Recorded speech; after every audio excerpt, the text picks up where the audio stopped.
welcome back. I'm your host, Ken Martinez, in our latest episode of West Coast XE. Thanks for joining us. If you're watching on YouTube, if you wouldn't mind pressing on the subscribe button and subscribing. And if you're listening on Apple Podcast or if you're listening on Spotify, if you could give us a follow, that'd be awesome. In today's episode, we're going to be talking to three people that spent time at the different state meets on the West Coast. We're going to be talking to Coach Albert Caruana of Crystal Uplands. He'll be talking about the California State Meet. Then we'll talk to Thor Esbensen. He's the head coach at Ida B. Wells in Portland, and he'll talk about the Oregon State Meet. And then lastly, we'll go up I-5 to Washington, where photographer John Decker was there to shoot pictures at the Washington State Meet, and he'll go over the distance races up in Washington. I was at a number of state meets this weekend. I was there Thursday at the Washington State Meet for the 1600. Those pictures are on our website at westcoastxc.com. Then I went to California and I took pictures of the prelims and the finals on westcoastxc.com. I had a friend who teaches at Sunset, and her name's Ellie, and she took pictures of the 3000 4A through 6A Friday. And I included her pictures in our gallery. My wife and my daughter went on Saturday and took photos. And then Russell Moore helped me take pictures on Friday and Saturday at the Washington State Meet. You can go to his Instagram account and go to his bio and link up to his gallery also. So lots of photos. I also took pictures of the throws and the jumps and the sprints and the hurdles. And I have that in my gallery also for California. So all those are choices for people to download if they'd like to do that. So now we're going to head over and talk to, first we'll talk to Albert about California. Well, we're happy to have Coach Albert Caruana on again. He was on last week to preview this California State Meet. He's here to recap it for us. Hey, Coach, thanks for coming back on. Yeah, thank you very much. I've been enjoying these podcasts. I am too, so I really appreciate you coming on. And Coach Caruana is the head coach at Crystal Springs Uplands, and he had a couple of kids compete this weekend. And he's also the editor-in-chief of the Cross Country Express that you can catch online and has just tons of good information, highlights of the season, coaches interviews, athlete interviews, just great stuff. So Coach, Crystal Springs, I took my high school cross country team from Oregon to Crystal Springs in 2009. And, I grew up in California, and when I was coaching, you try to find the hardest course you can possibly, for your dual meet, you just wanted to have the hilliest courses. And in Oregon, we don't really do those kind of courses. And so my kids were like, what are we doing here? Crystal Springs starts with a downhill race. I mean, it's just like, whoop. Yeah. And you were on the Crystal Springs course today. Why was that? So one of the course designers, and actually the main guy that took care of the course for many, many years, is Bob Rush. And I believe today he turned 90 years old. So they had a celebration for him. Lots of older coaches and his family was there. So Bob, I missed it because I had a faculty meeting today and I got there as soon as I can. But apparently, I thought the plan was for him to walk the course, but Bob is 90, and Yeah. I think that would have been that would have been tough. So I believe he just did like the last stretch of the course, and it was a great event. It was great to see Bob. He's doing great. I always feel like anybody who makes it to 90, they've lived a full life, and Bob definitely, we're in this area, we're very thankful for all the work that he did in maintaining the course. There's no other course in California like it that has not changed. Many courses on campuses, buildings go up, and all of a sudden Right. you gotta go around a building, and so your dad might have run this course when it was like here, and now it's this.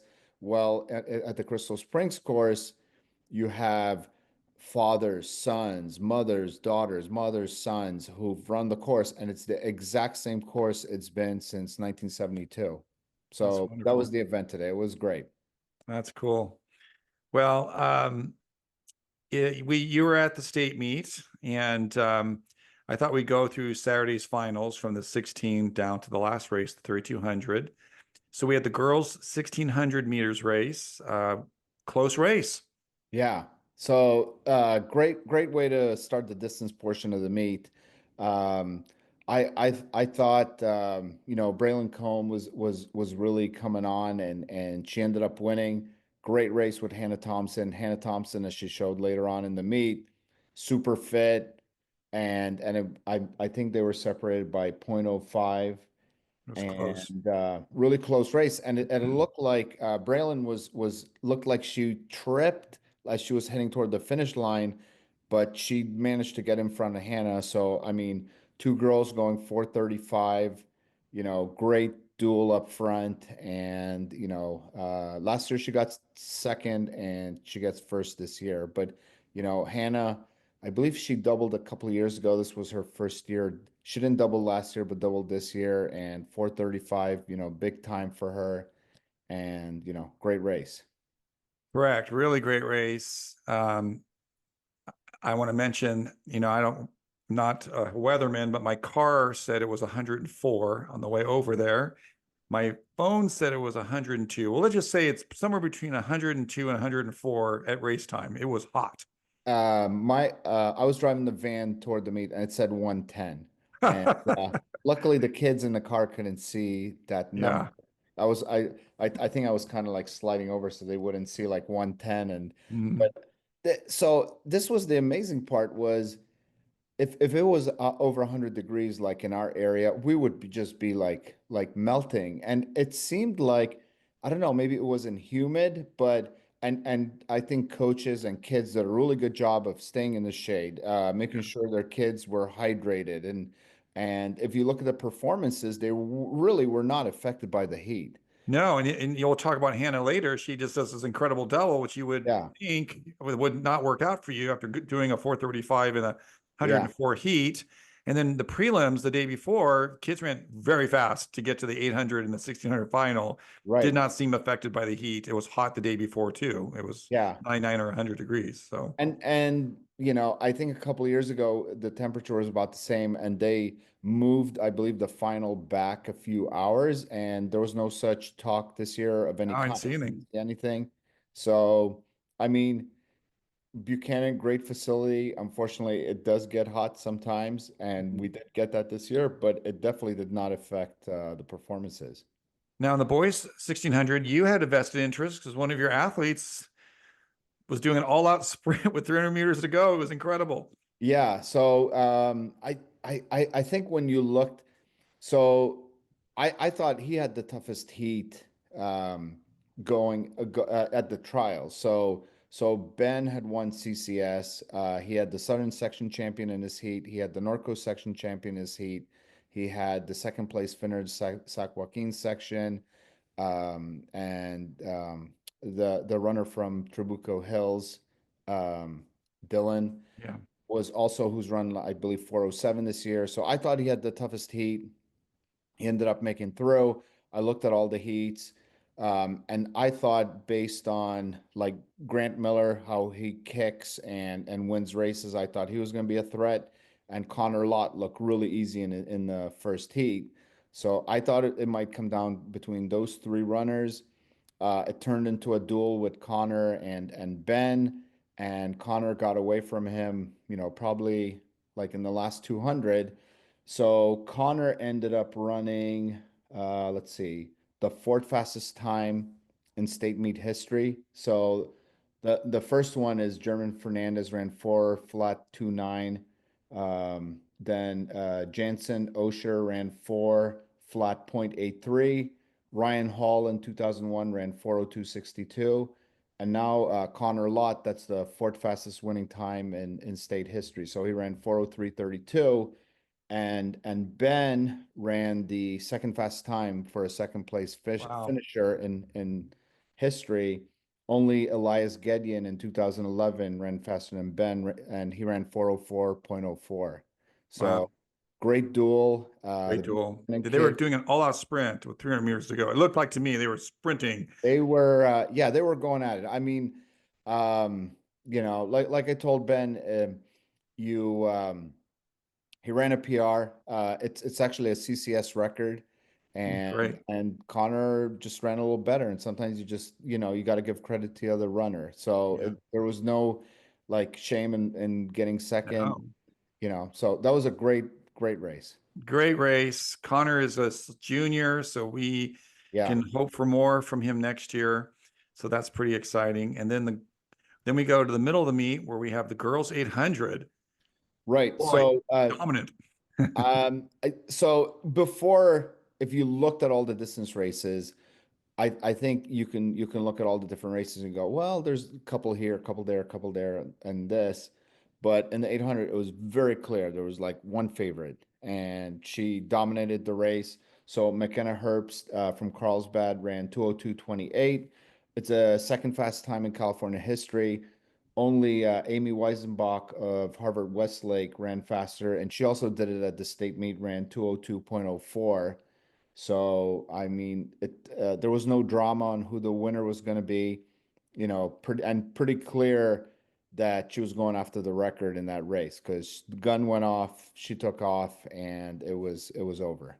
Yeah, I think she ran a 59 first lap. And then, I don't Yeah. know, 10 minutes later, her sister's a state champion in the 300 hurdles and sets a Yeah. record, second fastest in the history of high school running out than Yeah. Unbelievable. yeah, just they're twins and they're in the same family, and you have two Yeah. state champions Yeah. within 20 minutes of each other. It's amazing. Yeah. Well, for a long time, 40.18 was, I think it was 40.28, but that was the national record. And then but she ran 39:64, pretty impressive. Very impressive. And then the boys 800, we thought that might be probably the most competitive of all the different races that we were distance races, and it turned out to be that way. You just had this Yeah. line of boys coming to the finish. It was pretty exciting. Yeah, I would say probably it was one of the most competitive races. I thought Obando would win just because of his kick, what he did at the CERN section meet, what he did in the 4x8. So he ended up winning, but Lucas Alberts from Jesuit ran a great race. He almost stole it. I mean, he was in the back. Literally, I think he was in the back when the race started out, and he moved his way up, ran a really smart race, and then going into the home stretch, it seemed like he was shot out of a cannon, but Obando went with him and then just edged him out, but I believe there was four guys at 151, great depth. Um, I I think Rich Gonzalez may have mentioned this, how the 4x8 has made the 800 tougher because now you have more kids running the 800.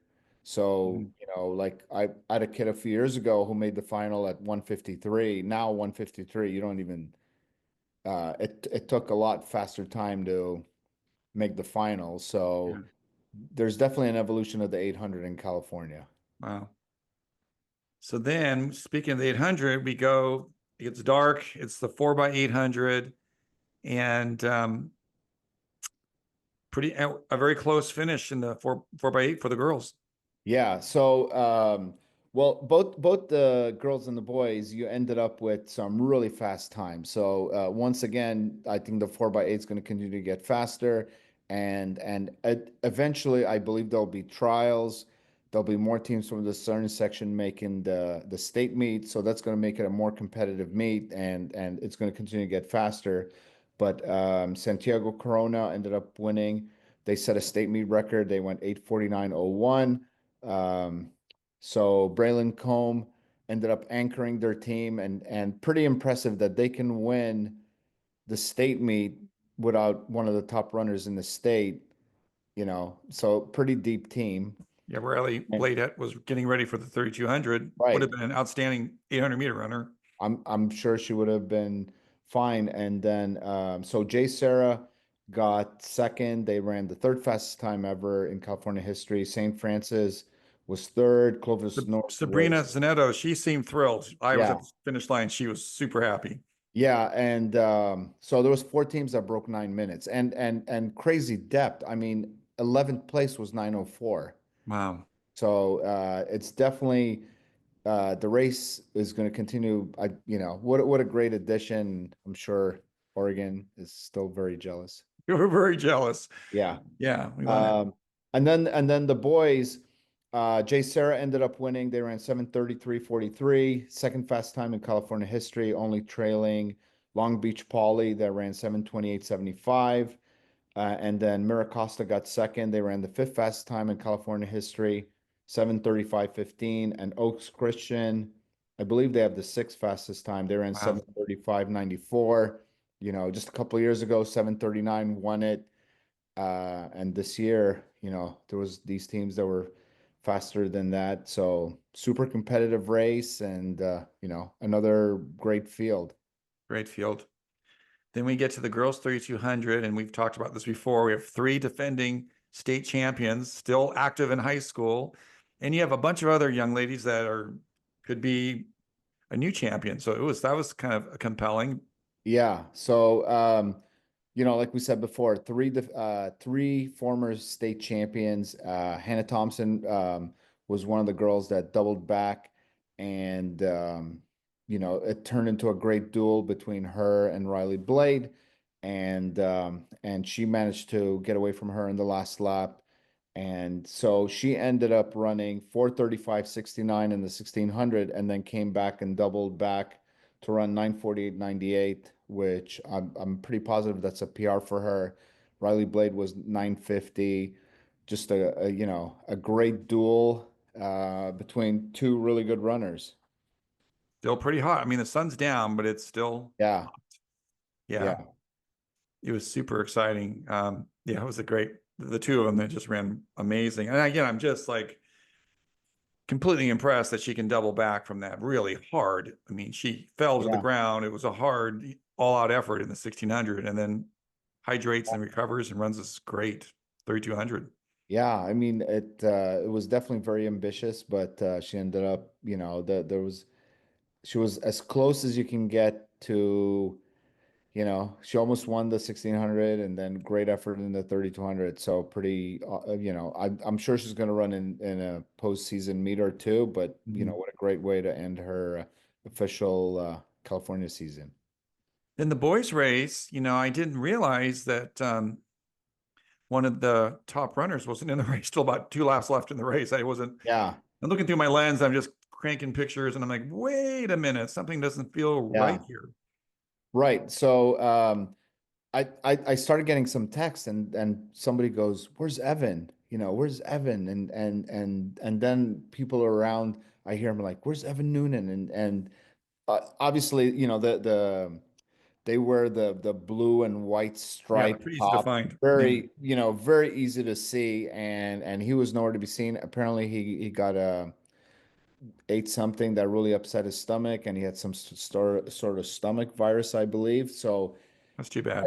I think, um, I mean, if you look at the results now, I mean, it would have probably been a three-person battle, but I think the race would have been a lot different if Evan was in the race, because without him, it turned into a very tactical race, and more people were in it, and but in the end, it basically turned into a repeat of the cross country Division 5 race It where did. Turk beat Landon Petrie.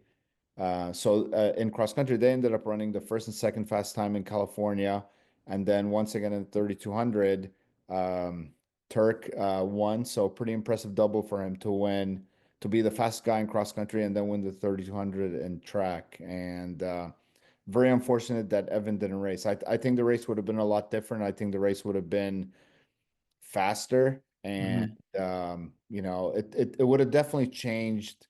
I don't know the outcome, but Evan handled Turk pretty easily in the southern section, so it would have been interesting if he was in there. Yeah, I was looking through my lens and I could just, think it's not going out very fast when you see the entire field. in your lens. Yeah. They're out. In fact, I was on my knees, I think in lane 5, and I went, "Oh my gosh, I got to get out of lane 5," Yeah. because they're so clumped together. And yeah, it was like, okay, I'm too close. There's so many kids at the first couple laps. It was very tactical at the beginning. Yeah. Well, it was a great meet. It was super fun, and yeah, it was hot. You know what, Coach? When I was coaching kids, I was always telling them to hydrate like 24 hours in advance, Yeah. and I didn't do that on Friday, and I could really feel it. I was struggling on Friday. It was about Yeah. 5 degrees hotter on Saturday. I did much better because I hydrated. Like when I got back from the meet Friday night, I just started hydrating. Yeah. And I felt so much better. So that's the key, athletes. Hydrate way in advance. Right. And especially the kids that are doubling, I mean, you have to think about, it's not only hydrating, but it's also eating carbs and making sure you're properly fueled. And after you finish your race, you got to eat something and get more fluids in. And then you have to kind of time your warm up. Maybe you don't need as much to warm up. Yeah. And then, how much are you going to cool down? How much you're going to warm up for the second race? So it definitely there had to be some planning, and I know there were teams that possibly shuttled athletes from their hotel to the track and didn't shuttle everybody, and because they didn't want their kids being there the whole time. Hmm. And like for us, after we were done with the 1600 races, like we went back to our hotel. Normally we stay and watch Right. trial races, but I didn't want to have my runners being there in the stands, so you definitely have to plan, for those kind of temperatures and how what time you're getting up in the morning and what time we're going to the meet. So it was interesting. It definitely did not slow down the meet. Obviously, I guess there was a controversial 100-meter race that they're still debating about the time. Yeah. I'm sort of, yes, he ran 10:01. Apparently, he looked good, by the way. I was trying to take pictures of Yeah, the pole vault, and I wasn't able to take a picture of it. So I just looked over and saw him. He looked so good. He was way yeah. ahead of everybody. Yeah. So I don't know. There've been people who've like analyzed the Zapruder tape, I think, and Oh, no. yeah, and like on Prep Caltrack, the you have this time up and it's like crossed out and Hmm. it's under investigation, and Hmm. apparently the CIF is accepting the time. So I, yeah, I mean, Sean is like one of the top timers in the country, and I haven't spoken to him about that. So, but that certainly was interesting. I mean, the only thing I could say is, um, well, I think his name Jaden Jefferson. He ran 10:01, and whether that's in question or not, he came back the next day and won the race. He won So, the race. He did. He did. Yeah, and I was glad he did because I didn't get his photo the day before. So I'm like, okay, good, I got him. But it was close too. He didn't win it. It wasn't yeah. until a few seconds after the race. We had a lot of close races in the sprints and the So, distance right. races. We had to like So wait. yeah. So one thing when you're coaching, sometimes you're with your athletes and you're preparing for the race. So I didn't get a chance to watch a couple of races, but after the whole meet was over, everybody was talking about the boys 4x4 and just the crazy finish. And I had to go back and watch it on video. But I mean, there was just, the boys 200, all Yeah, those. the boys 4x4 had an Yeah, incredible finish, and it seemed like all Servite has to do is finish in the top 5, right. and they did. But boy, there's other teams coming on. It was like, ooh, Yeah. Yeah. I mean, Servite wins the team title with primarily freshmen. I it's mean, it's like, amazing. Yeah, I mean, it's unheard of in the boys. It's right. Girls maybe, but not boys. Yeah. yeah. Yeah. So, I mean, I thought based on the weather, the competition, all that, I thought they were going to have a shot to break 40. They ran 40.00 at Arcadia. Hmm. But yeah, that's a scary team to win a state title with all those freshmen and Yeah, they're going like to get bigger and stronger and faster. Yeah, it's going to be fun yeah, to see them get better. yeah.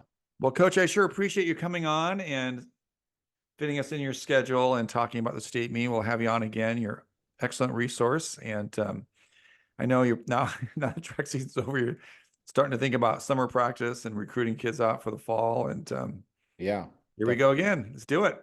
yeah. All right. Well, you have a great summer, Coach. We'll talk to you soon. All right. Thank you very much. Well, we're happy to have Thor Esbensen of Ida B. Wells, and Coach went up to down to Eugene for the state meet. Watched the 4A, 5A, 6A. We're going to ask him about the distance events in the 4A, 5A, 6A, and some of the highlights that he saw over the weekend. Coach. Hey, thanks for having me back. It's great to see you again. I appreciate the opportunity to re-engage. Yeah, I'm excited to hear. I was in California for the state meet, and I would check on the results and go, whoa, whoa, whoa, all this. And one's not even a distance event. Was it a hurdler that did a tumble and won? Oh my gosh, there were so many sub stories that were wild. Yes, the hurdler, she had a commanding lead and hit the last hurdle, and obviously was falling, but I mean, it was like a Chevy Chase skid. Fell into a forward roll, and instead of getting up and running through the line, like popped up and rolled again. Yeah, it looked like the second roll was intentional. It was the best way for her to get across the line, which is, you know, Thor, I lack athletic ability. I don't know if I could do that. That should get extra points there. I absolutely. It reminded me of just that absolute body awareness. The football player for the Philadelphia Eagles that got spun around and did a reverse hurdle over the defensive back trying to tackle, just like that natural awareness. Like, this is my best course of action. Just watching athletes be athletes is pretty fun. Best course of action was just to do another tumble and then make it and win it. Well, anyway, we'll get to the distance events. What were some of your highlights? So in the distance events, there was a lot of competition. I think for me, should I lead off with the number ones or finish? Yeah, go for it any way you like. So if it's okay, would it be okay to talk about the 3A state title? Yes, absolutely. Did you see it or you just read about it? I unfortunately had to take our team back to our hotel and do parental coach duty at the hotel, but I was watching live on the phone. Oh, okay. So this came down to two powerhouse teams this year. Burns, Oregon, and Siuslaw were battling it out across all kinds of event areas, scoring massive points.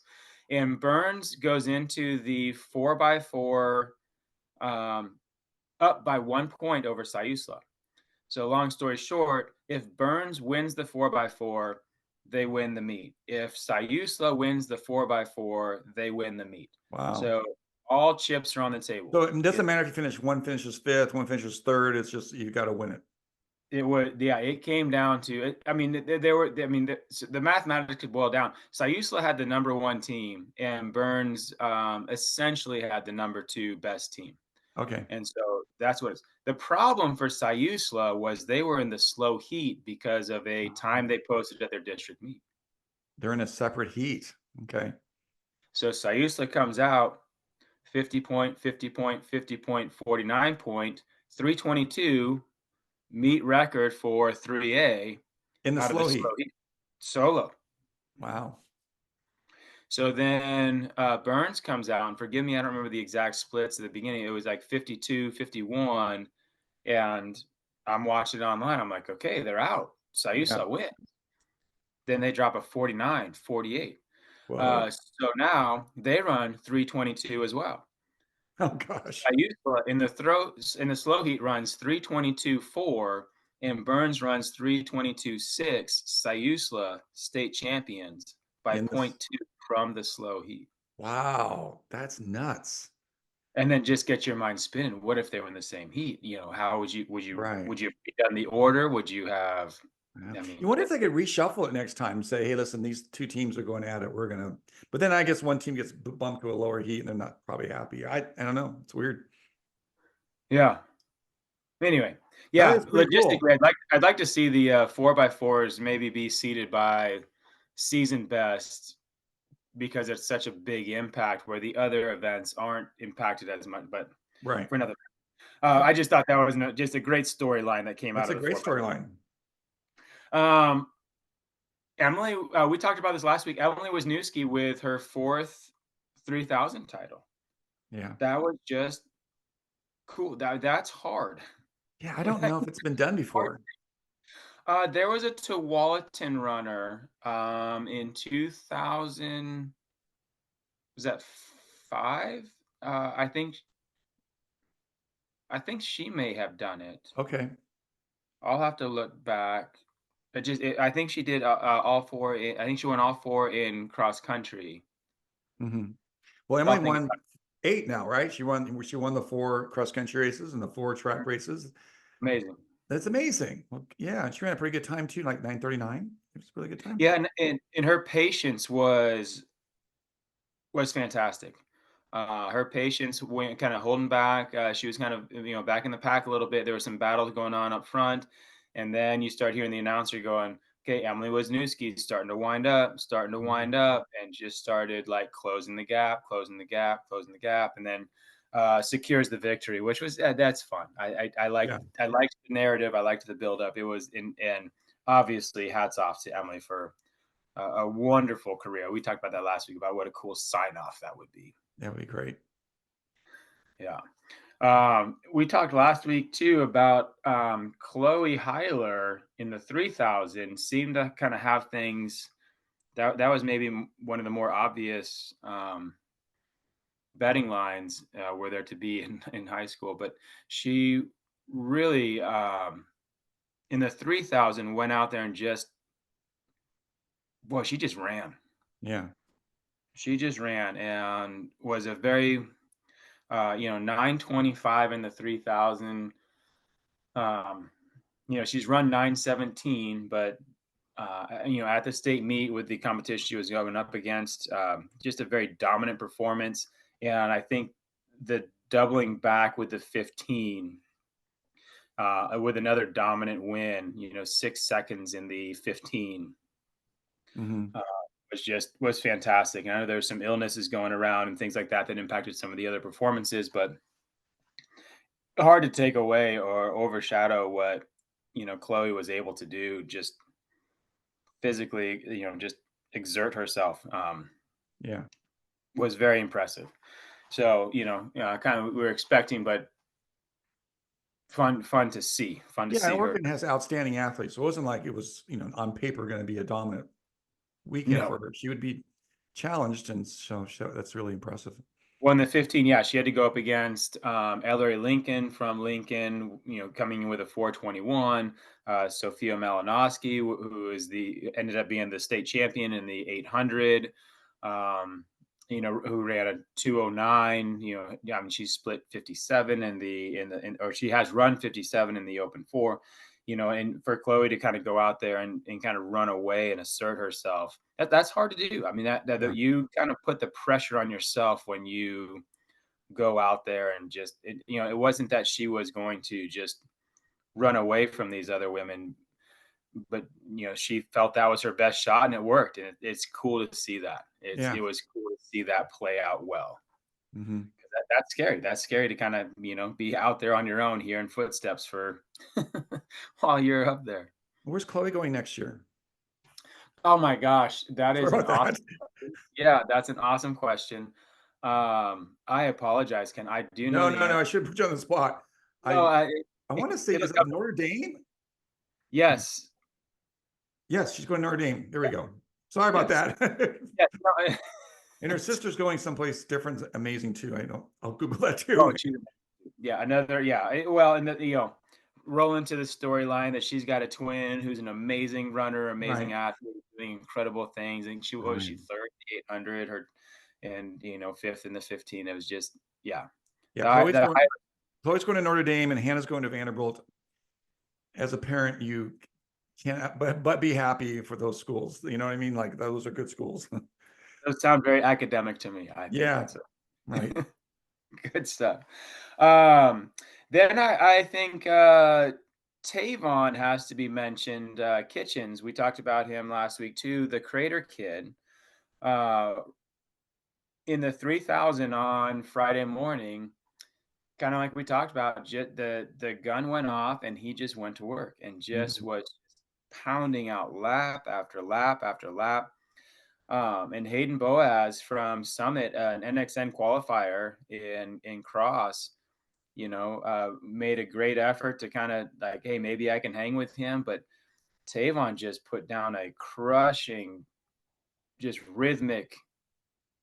I mean, I mean, it was just, you could almost like feel his footsteps every time he was running down that track, and just, and ends up running 7:58, going sub 8 at the state meet. It was Wow. really, kind of a glorified time trial. He just went out there and just hammered, and it was cool.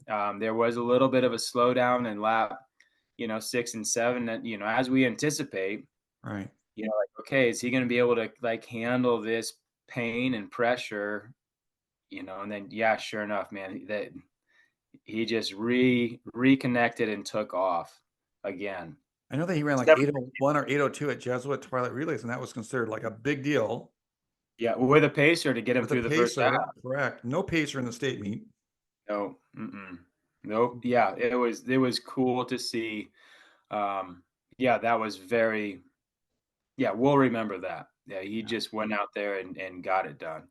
And, and then came back and ran fantastic, a little bit more tactical in the 1500 with his teammate Josiah. And, so they went 1-2 in the 15. Josiah nipped him in that 15. Then Josiah came back in that 800 and won the 800, and his teammate, was fourth. I mean, there were crater athletes all over the place Mhm. out there too. So, hats off to Justin Loftus down there at Crater, just Yeah. pulling distance points all over the place down there. Yeah. So he has a great culture there. I went to his practice 2 summers ago, and kids are having fun. Yeah. Kids are, have a nice, obviously you can't do that unless you have a great culture that Coach Loftus has built there. Yeah, it's something to be really admired. And he's pretty guarded about what they do and how he speaks Pretty to them. humble too. You kind of like can compliment him. He Extremely. kind of like seems a little embarrassed by it all, and works really hard. Like, I'm West Coast guy and I'm all over the place.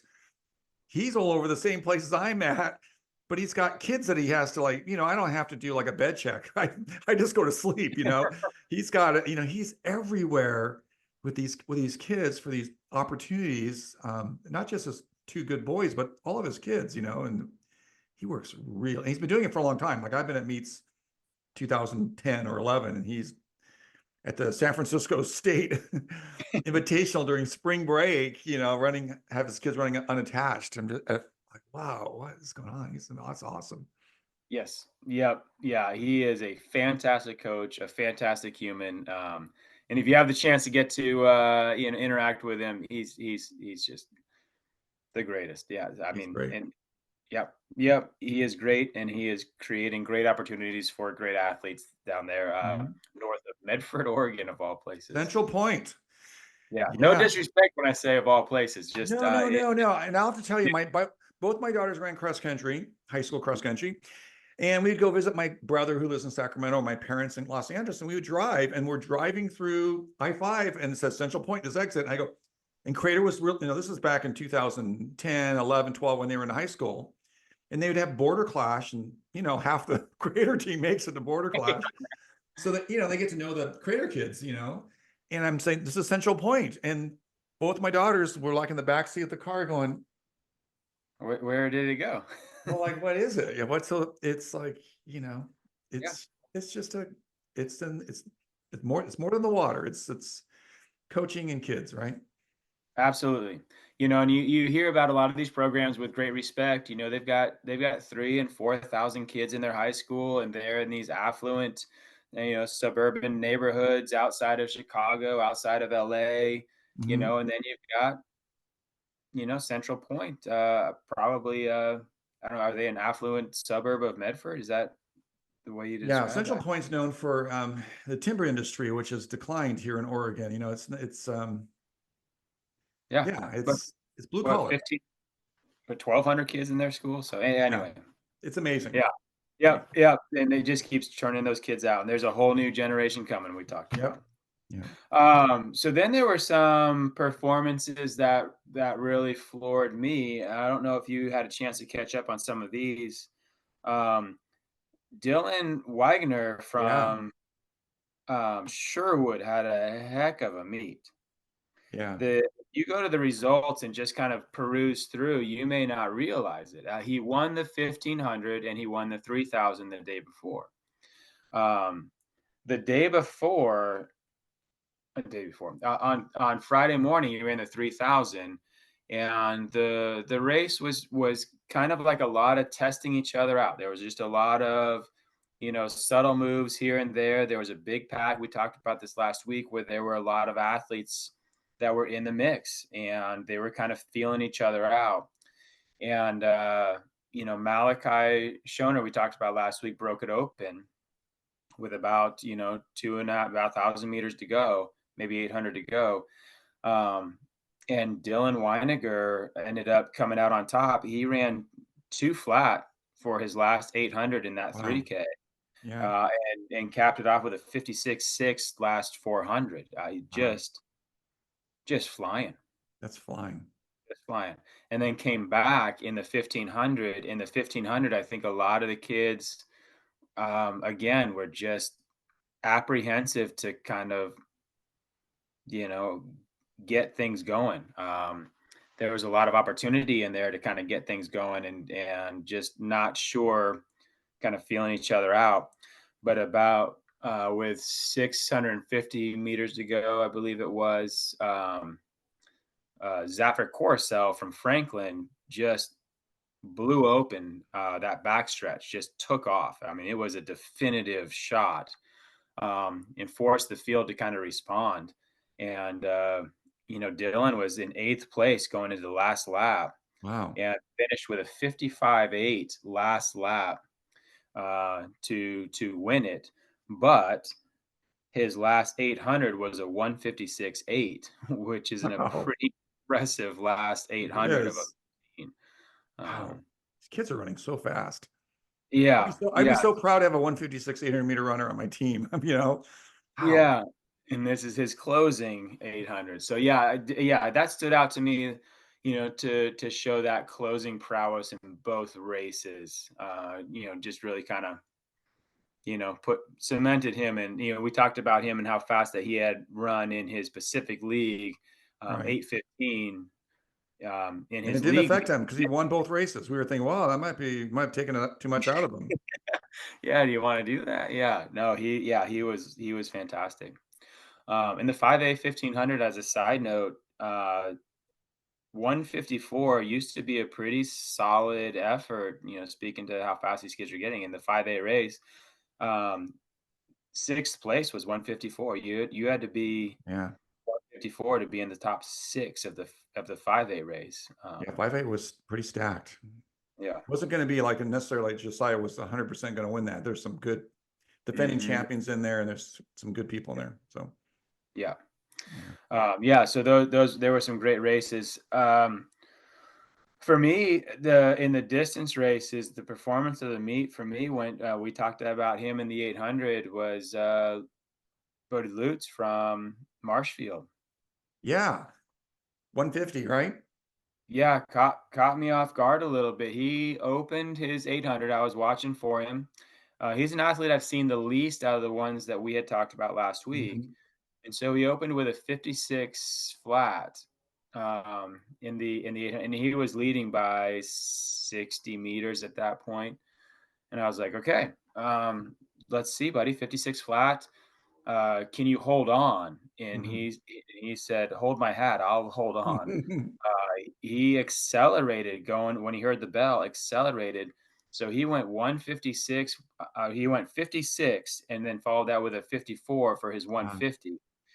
He was really trying to run a sub 150 solo, appears to be what he was trying to do. Mhm. Uh, and boy, a very impressive performance. He was well ahead of the field.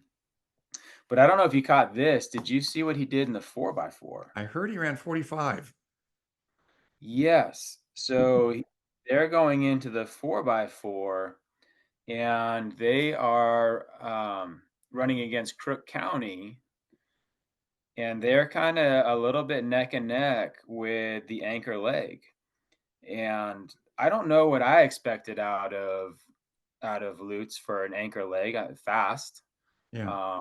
And I don't know exactly what I expected out of Crook County. Forgive me for not remembering the anchor's name. Um, but yeah, they took off with Hmm. that last handoff, and they Wow. were in a fight. And Lutz ended up taking the title in that 4x4 with a 45.8, Wow. which I think is just cooking. That's cooking. I mean, the open 400 in 4A was 50.5, I think. Whoa.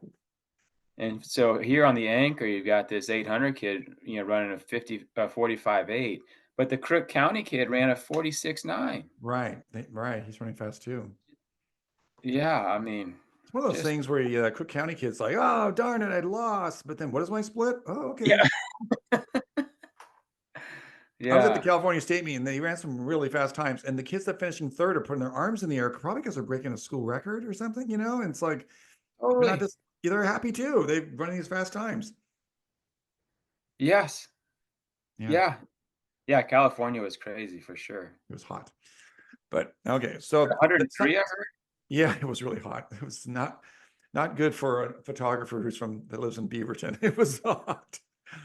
Well, Um, hey, it was a solid 80, 82 up here in Eugene. So Doug Bender and I were pretty warm enough ourselves. So yeah, and then my wife said she came to take pictures with my daughter and said it got a little windy and cloudy towards the end. So very, very end. Yeah. yeah, at the very end. And That's so packing up mostly. Yeah. yeah.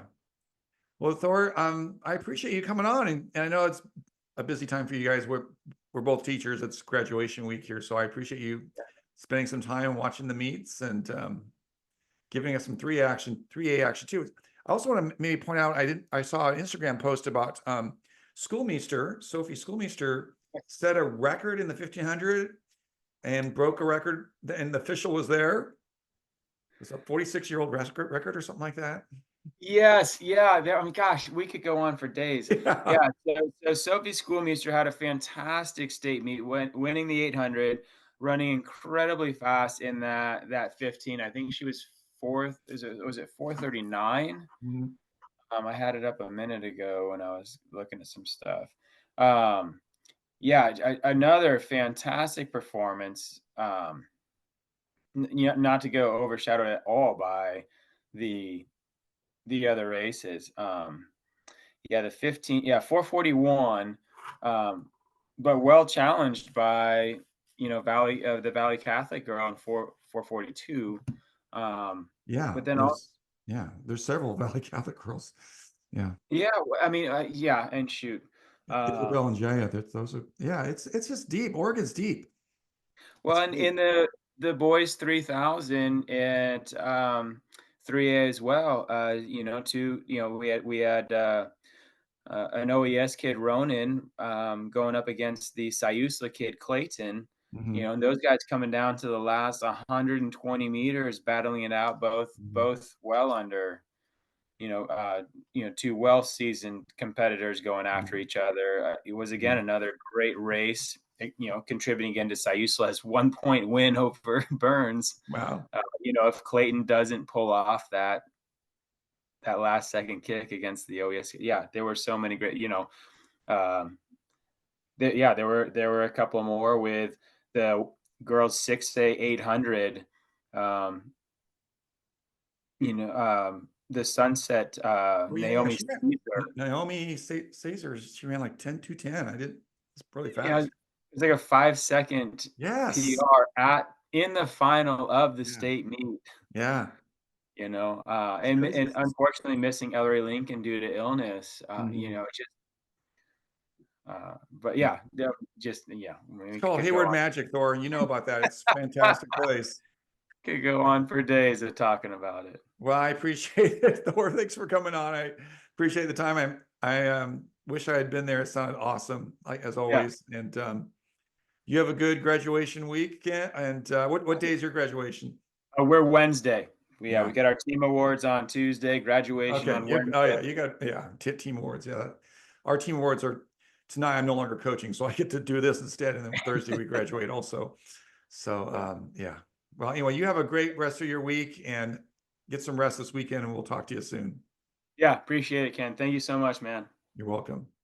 We're very happy to have a freelance photographer, John Decker, on. He's from the Seattle area. I see him all the time when I'm in the Seattle, Tacoma area to take photos. Hey, John, welcome. Hey, thanks. How you doing? Really great. Thank you. And if you get a chance to go on his Instagram account, it's XCTF Photos. They're beautiful photos. His photos get picked up by Dystat and Youth Runner and other organizations. And of course, John has a long history of being a professional photographer at the New York Times and Sacramento Bee and all those awesome places. So, Yeah. John, why photography? 'Cause engineering was too hard. Yeah, I started out in engineering and I decided, I was having more fun working at the school newspaper than I was in my engineering classes. So I decided to, when I graduated from college, to give it a whirl and see if I could make a go of it in the world of journalism. And, started out small and worked my way up through a bunch of papers. And yeah, I had a lot of fun. Did it for about 30 years until 2005. And, of course, newspapers are kind of hurting these days. So kind of got out when it was good. So, yeah. I'm one of those strange people that gets the paper delivered to Oh, my. that's great. Yeah, and they keep sending me emails saying, "Are you sure? Don't you just want to get it out digitally?" I think they're trying to save money from delivery Yeah, people you and probably such. cost them more money to do Yeah, that. I'm such a pain. I just love touching the paper and turning the pages. Getting that ink on your fingers. Right? Yeah, I'm an old school guy, but Yeah. anyway. Well, John, when you were up in Tacoma at Mount Tahoma High School, you went and you took pictures of the distance events there. What were some of the moments that you remember? Oh, well, there was always lots of moments to remember at a state meet and kids just having a great time. The 1600 was on Thursday, and I think one of the great races on Thursday was the what was it, the 4A boys Yeah, with I actually was there on Thursday, and it was a close battle between the Camas young man and Cohen Butler from Cohen Camas. Butler from Camas and Ezra Teeples Yeah. from Kamaikan. And Ezra came out on top in that one. He he was kind of like sitting back for most of the race, and I wasn't really paying a lot of attention to him. It was like Cohen Butler and some other guys were kind of battling it out in front. And on that last lap, he just put the hammer down and came out in front. And I think he surprised himself and everybody else. I was sitting by the finish line, and he came off and gave his girlfriend a great big hug, and she was like, "You were scaring me there. I wasn't sure you were gonna go for it." But yeah, he went for it at the end, and he got it. That's cool. So that was pretty exciting. And what Always else? good to see a close race. A lot of them Oh, are. it's great. As a photographer, we talked about this. There's nothing more exciting than a close race. Yeah. Arms in the air, celebration. He didn't really celebrate because he was too busy trying to race, but it was a great close race. Yeah, I think one of them almost fell down, but I don't know. Yeah, it was pretty good. It was pretty exciting. Good to see something come down to the wire and have fun. So some of these races are just they're a bit preordained. Anything can happen, of course, in a race, but there's some favorites in some of them, much like the 3A boys and 3A girls race with Sophia Rodriguez and Owen Powell. Just kind of taking those pretty easily. I mean, I think Owen took it easy in that race. It seemed to me for the first two laps, he kind of let the other people set the pace, and with 800 meters to go, he decided it's time to get out front, and then with about 400 to go, he really kind of went. And I think he set a meet record as well. He did. He ran 4:03, and Yeah. I remember. I mean, I think you and a couple other photographers after 800 meters were kind of saying, "Well, I guess he's not going to get the meet record." And I didn't realize he had the meet record until he knelt by the The sign. the scoreboard sign. I went, oh, wait a minute. He might have gotten a meet record. Yeah. Man, Yeah, I mean, he probably could have gone sub 4 in that race if he had gone from the gun, but he's got a lot of racing coming up. I imagine he's got to be a little conservative and right. save his legs for, for Brooks, and I guess maybe, I don't know, does he do Nike Outdoor Nationals? I'm not even sure what his schedule looks like. I don't know either, but I know he's doing Brooks PR. Yeah. So that's coming Yeah, up that Sunday. should be a fun race. Are you gonna be there? I will not be there. So I will look forward to seeing your photos. Yeah. The 800 is gonna be a crazy race. Yeah. There's going to be a lot of great races. Yeah. So that was pretty exciting. Of course, on the girls' side, Sophia went out and dominated. I think one of the things surprising in that race was her sister did not do real well, and Victoria's had a great year this year, and I just maybe she's been sick. I know there's a lot of bugs been going around, and kids have Yeah. been battling colds. I know it went through our school right around the time that all these important races were going on, and Mhm. you can't really time that. So No. that was unfortunate. Yeah. That happened also at went to the California State Meet, and that happened to one of the prominent runners. And then the Oregon State Meet, another really superstar runner fell ill too. And it's just, you feel bad because you're not like a high school athlete for 20 years, and you can just try again the next year. And so you can try again but you only have a handful of years where you're only in high school for 4 years, but then you might be only like really a state champion possibility, maybe 1 year or 2 years. So you Yeah, feel bad for kids when they don't run well in those big meets. yeah, it's tough. I know my my sister-in-law lives out in Yakima, and the Eisenhower coach there.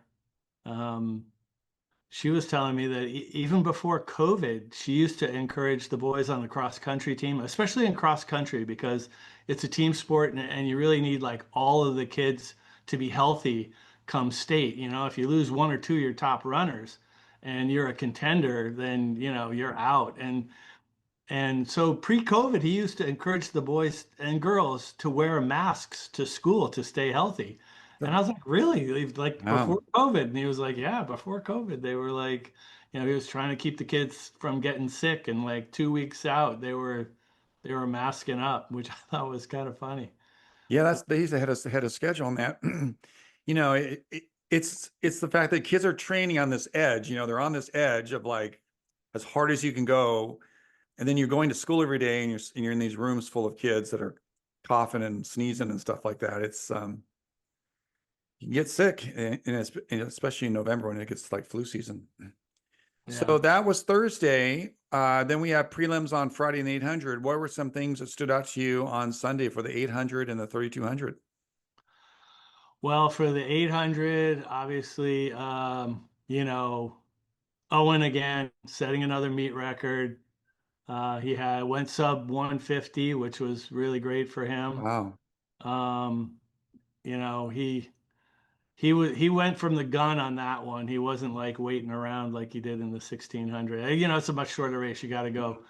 Um, but I'm not so. It'll be different on Sunday when they race again. And one of the other ones that was really pretty awesome race was, I think, was it the 3 or the 4A 800 with Sienna Johnson. I don't know if you're familiar with Oh her. yeah, she's from Ballard. That might be 3A, right? I don't know is that 3A or 4A? I think it's I 3A. think yeah, she is 3A. He's a freshman. Yes, she's a freshman, and she won that 800 as a freshman, and she tied the meet record, so she got a Wow, meet record out of it too, and that that's was cool.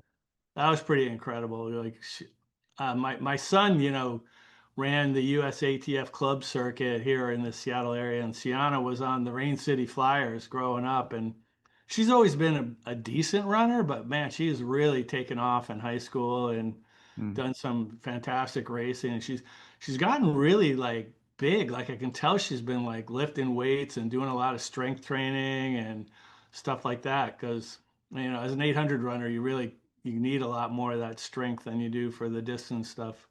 And of course, at USATF, they were doing a lot more of the, 16s, 3000s, Hmm. cross country, which was longer distance. And now that she's in high school, I think she's focused on a little bit going a little shorter and, Hmm. kind of going for it there. But yeah, that was pretty fun. Always fun to see a young kid do well. Yeah, it's Washington has Owen Powell, and you've got Vince Recupio, and you've got some really Ezra Teeples and his brother. They've Kamaikans had a long tradition. You have these like Cade Brownell, he's run really well for a long time. Alexa Matora has run well for a Yeah. long time. Anyway, my point is you have these seniors, and you're like, well, okay, that's a bummer. We're losing all these excellent runners. But Who's then we coming up always next? get the next Yeah, set, and Sienna looks like couple she's more. one of the future stars.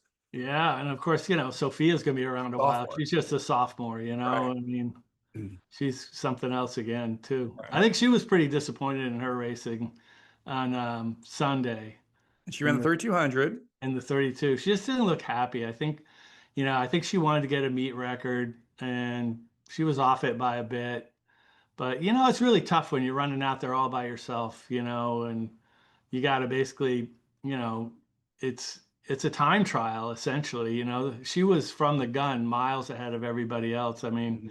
it was like Sophia would come by, and then you could like check your text messages before the next kids came through. It was quite a bit of a difference in time, and but she, yeah, I mean, it was too bad for her. I mean, she won. She's a state champion, Right. but she's been a state champion numerous times. I think it's sort of, looking for something bigger. Right. I mean, right. She's probably looking for a certain time and didn't quite get it. Was the weather okay on Saturday? Yeah, I mean, there was, I think during her race, it was actually sprinkling a little bit. It Yeah, was I've seen cool. photos of that. Yeah. Yeah, there was a little rain in her race. It rained a little bit here and there, but it wasn't too bad. It wasn't windy. Hmm. I mean, the temperature was nice for distance runners, Okay. it wasn't warm. And then the sun came out later on, so, for the 3200s at state here in Washington, they do like, they split them all up, I saw like, that. Yeah. yeah, it's kind of weird. Like there's a lot of time between them. I guess I'm not really sure what the logic is behind it, but I think they do 3A, 4A, and then 2A with a whole bunch of other races in between Hmm. them. So they're about an hour between each race. Hmm. I think they're afraid that the audience might get really bored if they had to watch, you know, how many would that That be? might be it. If you have six 3200s in a 18 row, of them. Yeah, you'd have 18 3200s in a row. That would kind of, it might be, yeah, you might be. As for distance, the distance person, I'm like, this is great. yeah. But maybe as a casual fan, yeah, that's probably why they do that. And in Oregon, they run all six together, but they do it kind of strategically. They do it at 9 in the morning when people haven't quite shown up yet. And I think they that used to makes a do it. lot more sense because it can be really hot and Oh yeah, yeah. So what they used to do is they used to do the one gender in the morning and one gender way in the afternoon on the Friday. huh. And at 5 o'clock, it could be really hot and it'd be Yeah. unfortunate. So now they move them all to the morning and you have six in a row. And, not very many fans are there at that point. So they don't get the fanfare, but they do get the weather, which is nice. Yeah. I think people like Tavon would prefer the weather. Yeah. Yeah. What other events on Saturday did you, distance events that impressed you?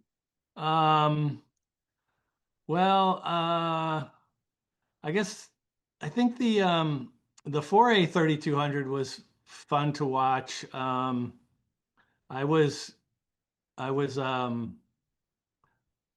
was watching Latham. What's her last name? Latham. Is it Latham West?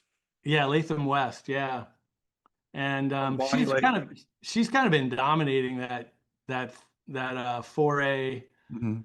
3200 category for quite a while, and this year I think she's won a lot of her races, and she's a pretty strong runner. She had the fastest time going into the race, and she went out from the front and got in front and just pulled everyone along, and there were two Mount Si girls, the twin girls right behind her, Yeah. hanging on, and she wasn't able to get rid of them. And I could see with like 2 to 3 laps to go, she started looking a little pained in her face, and I was like, Hmm. oh no, this is not going well for her. And yeah, she ended up like, one lap to go. The other girls pulled around her and she wasn't able to keep up with them. And yeah, it was pretty crushing, I think, for her. Okay. And so the Cossey girls from Mount Si came through. They did. They Yeah. did. And then I want to mention this young man from the 2A, Anacortes. Oh yeah, His name is Dylan Roll. He won this. I was there when he won the 1600. right. I think he had a pretty good weekend. Didn't he win 2 events? I think he won he won both events. There were several people that won both the 16 and the 32, or Mm-hmm. the 8 and the 16. Mm-hmm.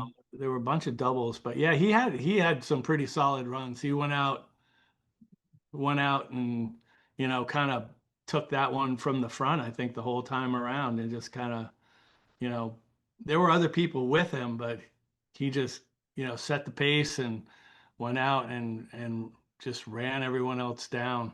Mm-hmm. But it was, yeah, he was having a good, and Cade, of course, had a fantastic race.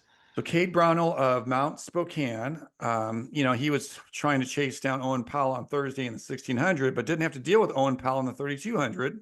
Right. And so what happened in that race? Well, it was, yeah, I think Vince was the favorite to win that race. He had the fastest time going in. Vince I think, Recupio of yeah, Bishop Blanchette. yeah, Mm-hmm. Bishop Blanchett, and but Cade, Cade went to the front in the beginning, and he pretty much set the pace for that race and led from start to finish. And he had guys with him the whole time. The first, I'd say, 1600 wasn't that fast. It was pretty bunched up in the Mm-hmm. front. There was a bunch of guys together, um, probably 6 or 8 people for most of that first mile.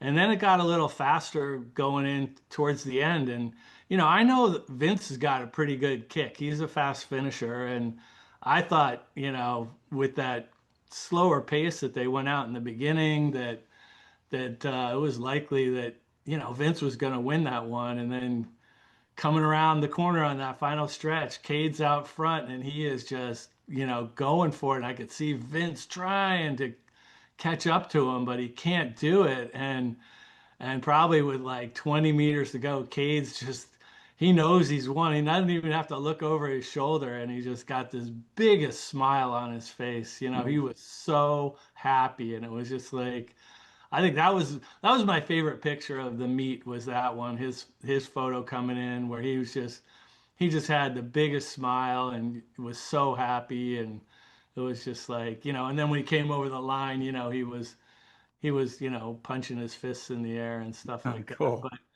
But yeah, and Cohen Butler had a really nice race in that 3200 too. And I think he lost, didn't he lose to Ezra Peoples in Yes, the yes, the he did. 16? Yes, he's the Like one by a hair, right? by So a hair. Yeah, like yeah, tenths of a he was second. right behind him in that race. And I think this one he was determined to win, and he came across that line. He was really super happy. He was, pumping his fists, and it was, Well, quite a celebration. I'm looking at his time, 8:56. That's like awesome. Breaking 9 is a big deal for high school boys, but I would say breaking it in a state meet where it can be kind of strategic. Yeah, So and that's there were two of them that yeah. So South Isaac Kitsap Benjamin, kid was, yes, yeah, it was right South there with Kitsap. And him. so as I'm looking at this, I'm trying to think now, I'm trying to like project into 2026. They're both juniors. That'll be really fun. Somebody's gonna come for blood, huh? Yeah, I'm like I said earlier, I'm just, a lot of boys, a lot of really solid senior boys in this group of kids. And like, okay, well, what happens next year? Well, now we know we've got Isaac Benjamin of South Kitsap and Cohen Butler. And Isaac Benjamin ran in the 1600 also. They'll be back, Yeah, and they'll be faster and they'll be stronger. It'll be fun. yeah. I think Cooper Boyle did some serious like pace setting in that race too, in the 4A race behind Cohen and Isaac. Well, earlier in the race, he was up front pushing Hmm. pushing pretty hard, and he looked good. But Cohen, I think, was sitting and waiting. He was Yeah. playing his strategic games. Like, I'm not going out front breaking the wind. I'm gonna Hmm. hang back and go for it here. But my favorite races are always the ones where the kids have, they come across the line and they're just excited and Yeah. big smiles, and it's Right. like it's kind of, there's some kids that come across the line and they click their watch and walk off, Yes. and it's like, really? I mean, you just won that was your second state championship, and you're just sort of like ho humming it. I don't know. Yeah, I mean, I kind of look at that as kids being kind of humble and and which I think is a good thing. But as a photographer, it's not as exciting as the kid smiling and pumping his fist in the air. Right? That's really fun. And I know that the Strava thing is a big deal, but I don't know if I'll ever, because this will show how old I am. I don't know if I'll ever wrap my mind around the fact that you press your button on your watch on a professionally timed meet. Yeah, But I understand that you can look on the app and see that you have the fastest time on that track. I guess. Yeah, so it's different for me. I'm showing my age. I'm sorry. Yeah, yeah. We're GPS. Were who had those? The military, I think, right? I don't know anything about that. I just used I used a compass or something. I know we had Timex stopwatches. Yeah. Well, John, I sure appreciate you coming on, and you're going to be at the Brooks PR this Sunday.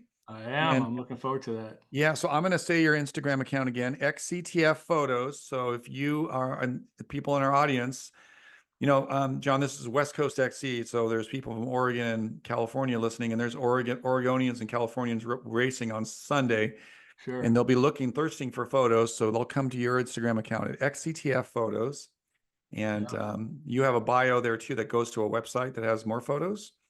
Not usually. Okay. No, it's too much work. Okay, I don't know how you find the time, Ken. I don't know either. I'm a nut, but you can. They can DM you if they're looking for a particular photo or something. Yeah. Absolutely. You're awesome. You're really good at doing that. And your photos are amazing. You do such a great job. The Thanks. ultimate professional there. You're fantastic at it. I So have fun thanks a doing lot. it. Well, thank you. Thanks for being on, All right, you bet. and have a great Brooks PR. All right, thanks. We want to thank all of our guests for coming on. Coach Caruana of Crystal Springs for the California recap. Coach Esbensen of the IW Wells for the Oregon recap, and then John Decker of XCTF Photos for his recap of the Washington State meet. And like I said at the intro, we have galleries for the California State meet and the Oregon State meet, and one gallery for the Washington State meet. And you can check out Russell Moore's gallery for the rest of the Washington State meet. This weekend is the Brooks PR. It's one of my favorite meets. In fact, on one of our earlier podcast episodes with our friend Todd in California, I went through my 5 highlights, and one of my highlights of the year is Brooks PR. But it's usually on a weekday the last few years, and they moved it back to the weekend on Sunday. And unfortunately, I'm going to be in Los Angeles. I'll be taking pictures at the Nike After Dark race, the half marathon at SoFi Stadium. My 2 daughters are going to be racing in that, so I want to go and support them. It's my understanding that there will be high school athletes at the race too, and so let me know, and I'll try to find you. I'll take some group photos and action photos of you running if your team is running down in Los Angeles. But our friend Russell Moore, who takes great photos, beautiful photos up in the state of Washington, he'll be at the Brooks PR, and we'll get you a gallery of the meet. And of course, John Decker will be there too. That's who we interviewed for the Washington recap, and he'll also be taking pictures too. So there'll be lots of opportunities to take pictures. I'm sorry I'm not going to be able to watch the meet. I really love that meet. It's going to have some great races. So I wish I could be there. Again, if you can follow on the different platforms, Spotify and Apple Podcast, and subscribe on YouTube, that would be great. And based on what we saw last weekend at the state meets, the West Coast is the best coast. See you next time.